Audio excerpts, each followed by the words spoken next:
Welcome back. All right, so since the late game went to a shootout, I figured overtime, so it reminded me of Office Space.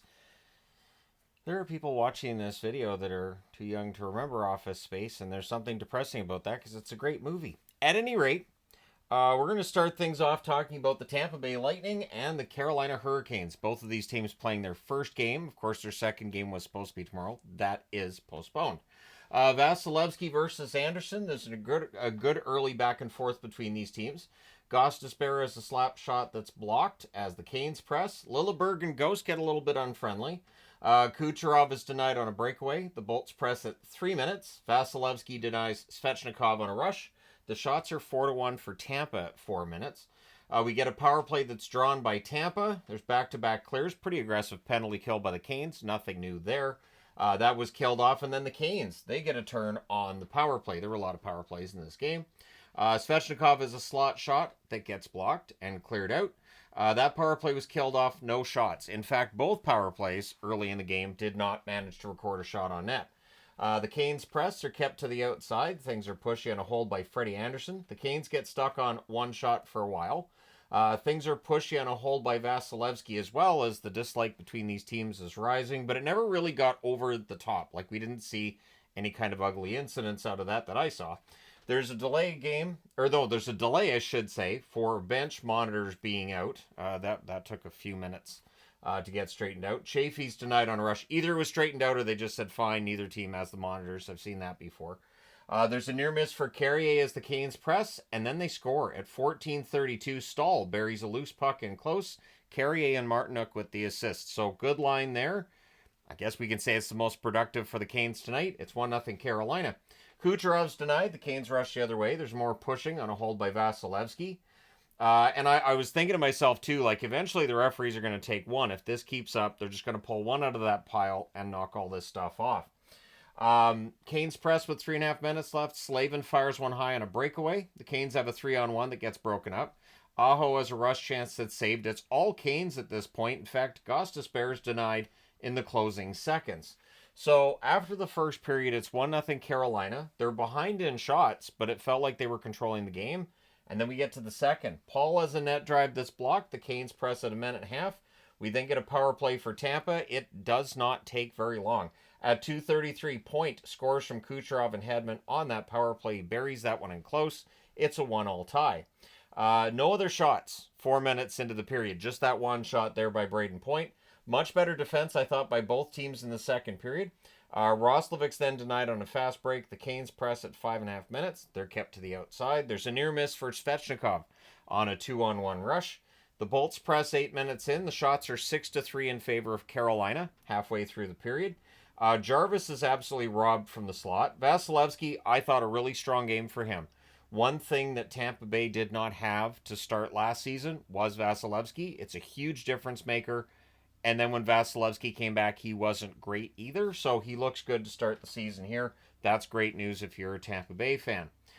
Canes draw a power play. It lasts 4 seconds. Becomes a minute and 56 seconds of 4-on-4. I think my favorite part of that was you could see Jarvis talking to the referee from the box after that call. And if you read his lips, he does say at one point, "I'm sorry." So, like, I thought that was hilarious. Because I don't think he actually, I think it was more of a sarcastic "I'm sorry" because he didn't think that was the right call. There's a kick save on Gostisbehere as the Canes press. Paul to Kucherov on a rush gets blocked. 3:09 left. The Canes get a power play. That's killed off. And then Jackson Blake's shot is held. 50.5 seconds left. Tampa Bay gets a power play. There's a near miss for Nick Paul on a rebound. But after 2 periods of play, the score's tied at 1. Third period. Hedman fires one wide. The Bolts cycle. Gensel has a chance that's held. The Canes rush. That finishes the kill of that penalty that rolled over for the second period for the Tampa Bay Lightning. Robinson then draws a power play for the Canes. Gostisbehere has a shot that's saved. It's cleared out. We then get 27 seconds of 4-on-4 before Tampa Bay gets another power play. Kucherov has a wraparound chance that's blocked. It's all killed off. There's a brief press by Tampa Bay after. The shots are 4-1 in Tampa's favor, 9 minutes in. Chaffee fires one wide on a turnover. Then we get another power play for Tampa because that's how this game went. And on a face-off win and cycle, Kucherov scores at 11:06.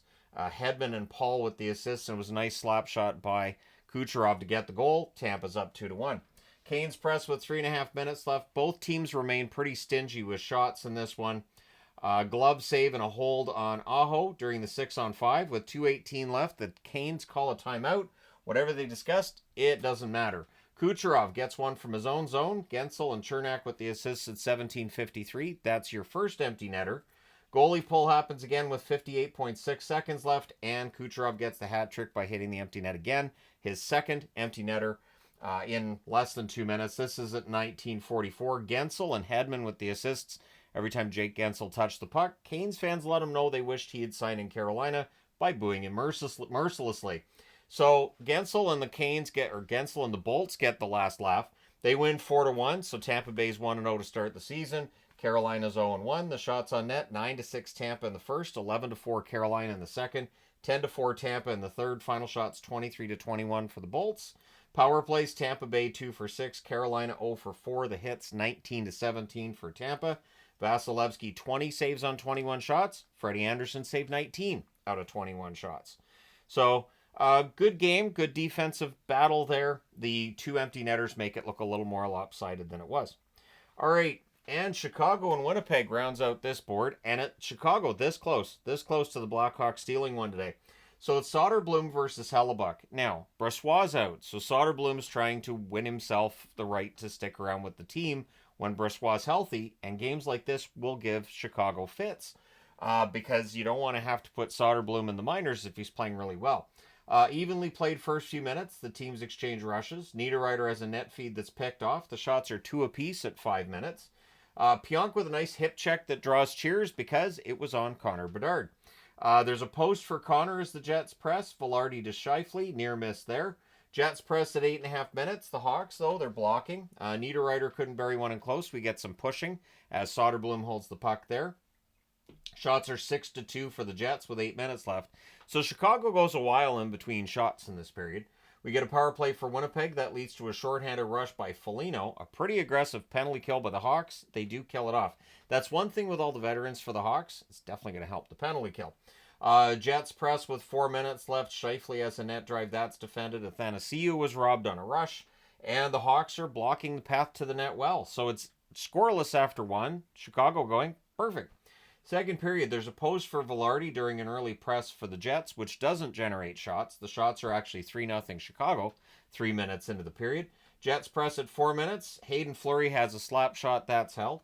Both goalies very good at this point. The Jets draw a power play. Velarde has a backhander that goes high. There are some chances late, but that power play's killed off. 3 shots for the Jets on that power play. Jets press after, but Chicago keeps them to the outside. What impressed me too was Winnipeg had a lot of zone time. Not a lot of time getting the puck to the net, though, and getting in close. Power play for Chicago. There's an early clear. There's a near miss for Taylor Hall. They cycle. Power play's killed off just the one shot on net by Chicago. The shots are 9-5 for the Jets with 6 minutes left. The Hawks press with 4.5 minutes left, and they would score at 16:52 on a rush. Ryan Donato with the goal. The assist to Pat Maroon. So who had that one on the board? It's 1-0 Chicago. Jets, they press to respond. Hall then has a rush chance is kicked aside, but after 2 periods of play, it's 1-0 in favor of the visiting team. Third period, there's a near miss for Velarde. Scheifele and Sandberg are robbed. It's all Jets early in the period.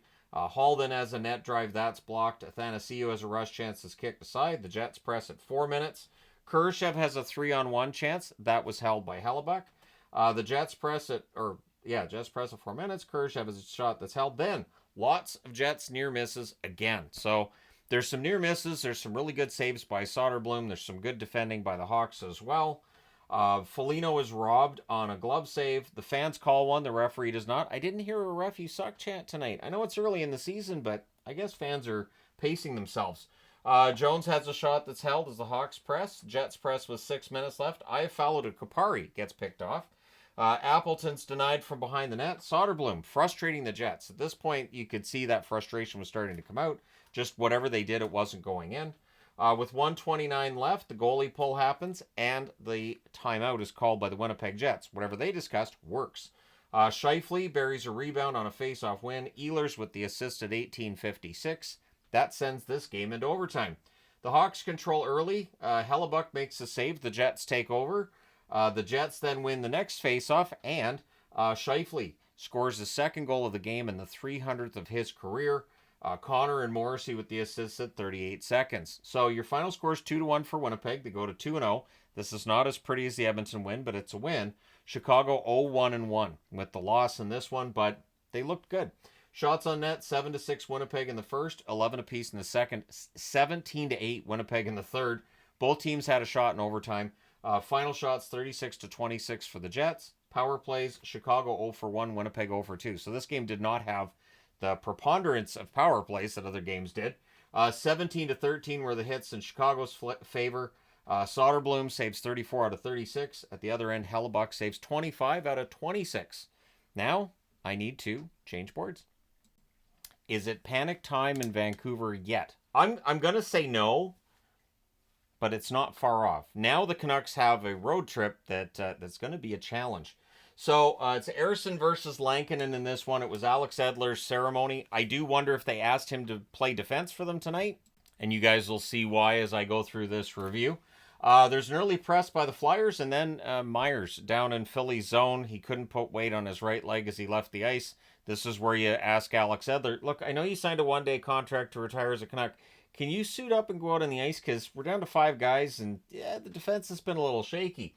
So the fact he's not putting any weight on the leg tells you Myers is going to be out for a while. I would imagine Patrick Alvin will be working the phones. I'm not sure how this is going to turn out. Garland has a rebound that's blocked during a press then by Vancouver. Canucks end up drawing a power play, which was not their friend tonight. There's a shorthanded rush. Konechny's denied and close. The Flyers kill that off, but then they take another penalty. Pettersson has a shot that's blocked. Besser's denied. Ersson was looking for the steal early in this one. The Flyers kill that penalty too, and then they rush after. The shots are 9-3 for Vancouver at 8 minutes. Blueger's denied on a net drive. Forrester has a rush chance that's caught and held, and then Höglander roofs one on a net drive. Garland with the assist at 12:54. It's 1-0 Vancouver. Canucks press for another. The Flyers, though, they draw a power play. Frost is denied and close. He's been pretty good. And then Forster on a tic-tac-toe play with 7 seconds left in the power play. He scores from Farabee and Brink at 17:22. If Philadelphia's power play is productive, there goes one of my jokes from last year that their power play wasn't any good. Canucks look to respond, but it's 1-1 after one. Second period. Zamula blocks the 3-on-2 chance. The Canucks had the only shot on net 3 minutes in. There's a press by Vancouver at 3.5 minutes. Ersson holds to get a line change during that. We go a little over 7 minutes between shots for the Flyers. Flyers draw a power play. There's near misses by Farabee. There were 2 that he could have tapped in, doesn't. Power play's killed off. Flyers power play, though, looks way better than it did last year. Having Michkov out there definitely helps. So after that, the Canucks press at 8 minutes. There's too many Flyers on the ice. The Canucks go back to the power play. That one's killed off without a shot. So, yeah, Flyers penalty kill's pretty good. Blueger then scores to make it 2-1 for Vancouver. It's a give-and-go play, and he tips it in. Forbert and Suter with the assists at 11:24. So, yeah, 2-1 Vancouver. Michkov then has a net feed that's blocked. Ristolainen has a rush chance. That's saved. Canucks press with 5.5 minutes left. The Flyers press with 2.5 minutes left. This game is really close. There's a net feed to Garland that gets blocked. So, yeah, it's 2-1 for Vancouver after 2. Third period. Sanheim has a shot that's caught and held. Sherwood fires one wide on a fast break. The Flyers press at 1.5 minutes. The Canucks are blocking. York says goal. The referee did not signal that it was. I guess he thought it was the crossbar. The horn sounded quickly, though, to tell you that puck was in the net. It was right under the bar. York scores from Paling and Hathaway at 2:48. So the Flyers have tied the game at 2. Flyers then look for the lead. There's a toe save on Besser past the screen. Canucks press at 3.5 minutes. The Flyers are doing a pretty good job, I thought, of blocking out the net. There's a power play for the Flyers on a delay game call against the Canucks. There's a shorthanded rush by Sherwood. After that, we get Brink denied and close. Power plays killed off. 1 shot for Philadelphia during that power play. Canucks then go to the power play. That leads to a shorthanded 3-on-2 where Sanheim's denied. The one thing Philadelphia had going for them this past season was they're hard workers, which they showed again tonight, and their penalty kill was excellent, which they showed again tonight. So they kill off that power play without a shot by Vancouver. Luchenko's robbed on a rebound chance. Flyers get a power play. It was an offensive zone penalty by Höglander, his second penalty of the game. We end up with 30 seconds of 4-on-4, and then the Canucks go to the power play. Everything's killed off. The Canucks during their abbreviated power play. Still no shots. Sherwood's denied on a rush. The Canucks press with 3 minutes left. There's a near miss for Pettersson in the final minute. We're going to overtime. Canucks controlled early. Hughes to Miller, near miss. Konechny has a shot that's blocked. DeBrus to Pettersson, near miss there. Michkov's on the ice as they take over. Teams trade turnovers. Sanheim has a net drive. That saved. The Canucks control it, but they can't hit the net. Very late in overtime, Hronek has the only shot. It's a slapper that saved, but there was no traffic in front of Ersson. It was a relatively easy save for him. And so we're going to the shootout. And in round 5, the Flyers win it. It's Morgan Frost with the winner.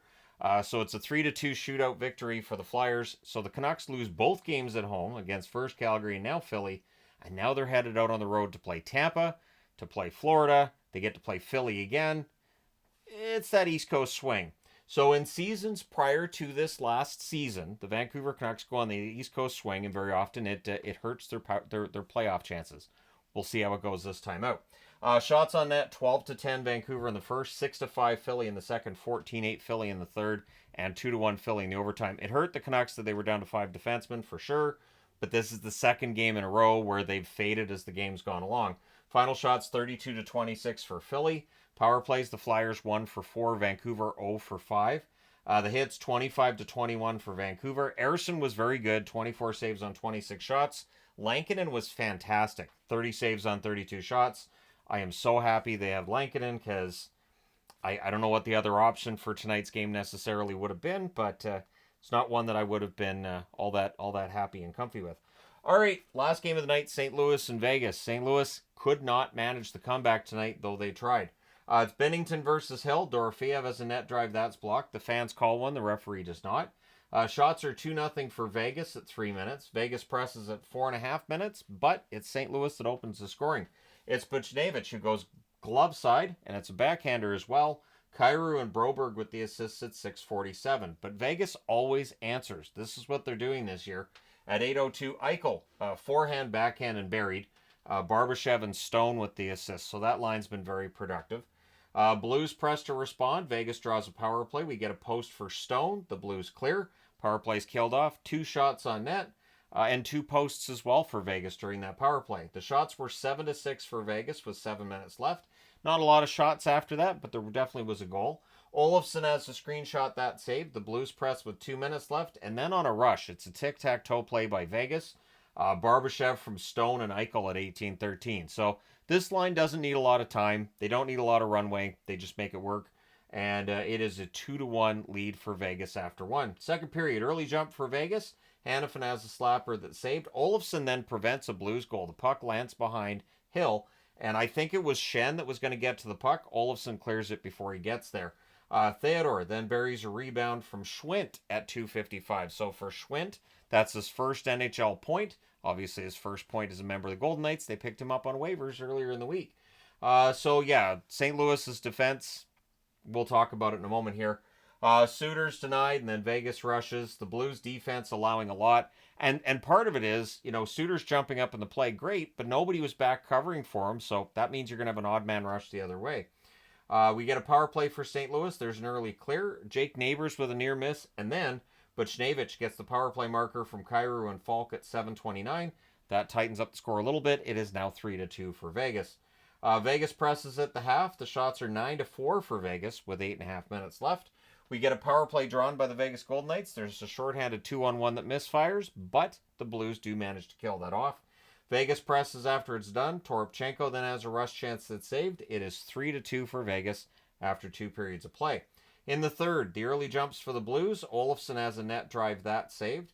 Blues press at 2 minutes. Eichel has a rush chance that's saved. We get a press by Vegas at 5 minutes. The shots are even, though. 4 apiece, 6 minutes into the period. Vegas presses with 9.5 minutes left. Pretty quiet third period to this point. I thought Vegas was doing a good job of holding on, and then they add to the lead. Nick Roy tips in a point shot. The assist to Theodore and Pietrangelo at 12:53. The Blues press to respond, and eventually they do it. It's a fast break, and Thomas roofs it for his first goal of the season. Buchnevich and Parayko with the assists at 15:04 to make it a one-goal lead, for Vegas. 4:12 left. There's a delay game call on Vegas. I believe it was Hanifin went to the box there. Vegas kills that off. No shots on net during that power play for St. Louis. which I felt like really kind of just killed their momentum. Goalie pull was prevented. I just put up there twice by Vegas, but honestly, it was like 4 times. They just would not let the goalie get out of the net. With 51.7 seconds left, the Blues call a timeout after an offside by Vegas at their blue line, so they still haven't got the goalie pulled. They're struggling to clear it, and it's like 35 seconds left before they get the goalie out of the net. They just can't generate the tying goal. Vegas holds on for the 4-3 win. Vegas 2-0 on the season. St. Louis 2-1. Shots on net in this one favored Vegas in the first and second by shots of 9-7 and then 13-6. St. Louis outshoots Vegas 9-6 in the third. Final shots 28-22 for the Vegas Golden Knights. Power plays. St. Louis 1 for 2, Vegas 0 for 2. The hits 18-10 for St. Louis. I already know what's going to happen here. At some point soon, the NHL is going to come out and do the same thing they did last year. Oh, we've adjusted the hits up. They did that last year. The hits were really low. I talked about it. The hits are really low again. Guaranteed the NHL comes out and goes, yeah, we got to adjust the hits up again. Binnington, 24 saves on 28 shots, and Aiden Hill saved 19 out of 22. Entertaining game here. St. Louis just has to stop falling behind now. But again, a 1-goal loss in Vegas, you'll probably take that if you're the Blues. Let me know your thoughts in the comment section below. As always, don't forget to hit like and subscribe in the event that you have not done so already. Panic Index will probably be coming this coming Wednesday. So, and for anybody wondering, so is this going to hurt the Canucks in the power rankings? Yeah, a little bit. But let me know your thoughts in the comment section below. As always, don't forget to hit like and subscribe in the event that you've not done so already. Thank you guys so much for all your support as always. I will talk to you again soon.